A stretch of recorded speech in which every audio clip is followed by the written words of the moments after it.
អូខេសួស្តីបងប្អូនអរគ្នាបាទថ្ងៃនេះគឺមកបង្រៀនបងប្អូនពីរបៀបlogin account WeChat ពីទូរស័ព្ទចាស់ទៅទូរស័ព្ទថ្មីបាទយើងចង់មានន័យថាយើងចង់ដូចឧទាហរណ៍ថាយើងចង់ដូរទូរស័ព្ទដូរស៊េរីទូរស័ព្ទអញ្ចឹងណាយើងចង់ផ្ទេរ WeChat យើងនៅទូរស័ព្ទចាស់ទៅទូរស័ព្ទថ្មីអញ្ចឹងណាហ្នឹងហើយថ្ងៃនេះគឺមកបង្រៀនបងប្អូនពីរបៀបនេះបាទអូខេសម្រាប់ទូរស័ព្ទនេះគឺសម្រាប់យើងចូល login បាទចំណែកឯទូរស័ព្ទនេះគឺនៅទូរស័ព្ទចាស់អញ្ចឹងណាឧទាហរណ៍ទូរស័ព្ទក្រោយនេះហើយយើងចាប់ដើមចូល login មកពេលយើងចូល WeChat មកគឺចេញទម្រង់បែបនេះគឺយើងចុចអក្សរអង់គ្លេសខាងក្រោមនេះគឺ login បាទ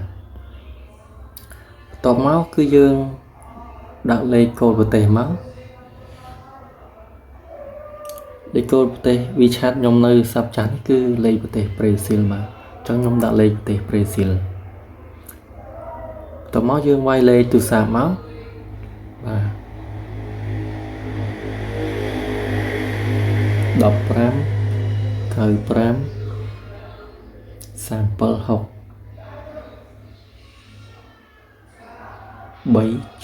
370 អូខេបន្ទាប់មកគឺយើងចុចដាក់ចិត្តតិចបាទបន្ទាប់មកយើងចុចអក្សរអង់គ្លេសខាងក្រោមនេះទាំងពណ៌ខាងក្រោមនេះហ្នឹងហើយចុចលើវាមកបន្ទាប់មកចេញទម្រង់បែបនេះគឺយើងវាយ password មកបាទអូខេ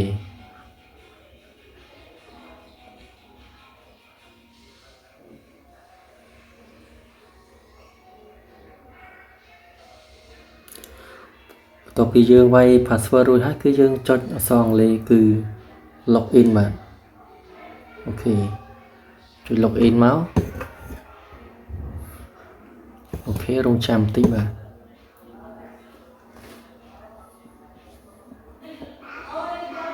អូខេរងចាំបន្តិចបាទបន្ទាប់ពីចេញទម្រង់បែបនេះគឺយើងអូនេះឲ្យវាចូលប្លង់វានឹងមកឲ្យវាចូលនឹងមកអូខេ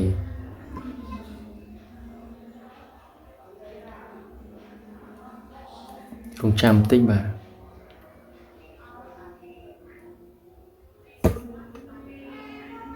អូខេបន្ទាប់មកគិញចេញទម្រង់បែបនេះ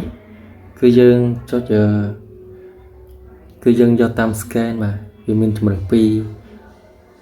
គឺវាយកឲ្យយើងយកតាម AMS មួយទៀតគឺ scan បាទឥឡូវយើងយកតាម scan មកយើងចុចអក្សរអង់គ្លេសខាងលើហ្នឹងមក scan QR code ហ្នឹងមក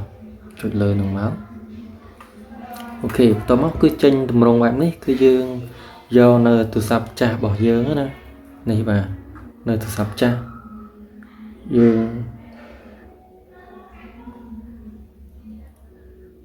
ចេញ WeChat បែបនេះគឺយើងចុចកន្លែង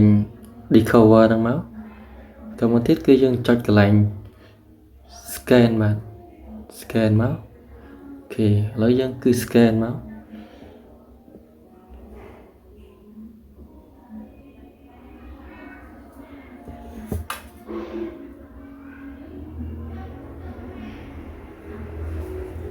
អូខេរងចាំបន្តិចបាទតទៅពីចេញបែបនេះគឺយើងចុច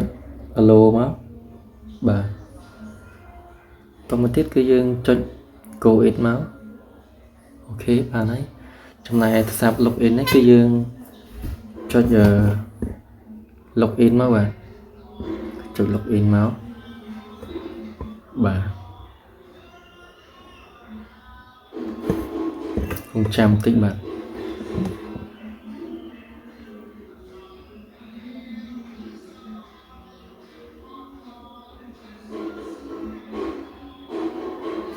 អូខេបន្ទាប់មកគឺចេញបែបនេះគឺយើងចុច go it ទៅ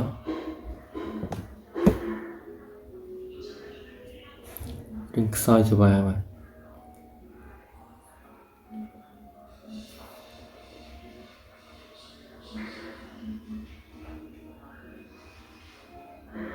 មកយើងចុច password ចូលសារថ្មីមក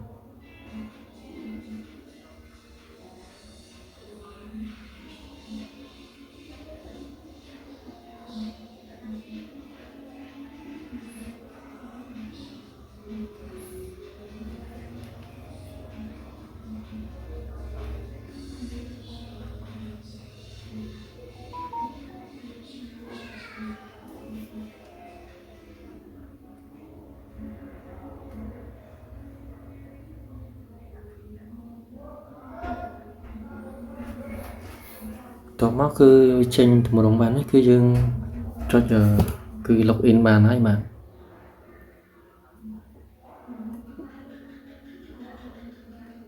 អូខេសម្រាប់វីដេអូនេះដែរគឺមានតែប៉ុណ្្នេះបាទសិនមកបងប្អូនចូលចិត្តជួយ Subscribe Channel YouTube ខ្ញុំម្នាក់មួយផងបាទអំពីមេរៀន login account WeChat ពីទូរស័ព្ទចាស់ទៅទូរស័ព្ទថ្មីបាទសូមអរគុណច្រើនបាទ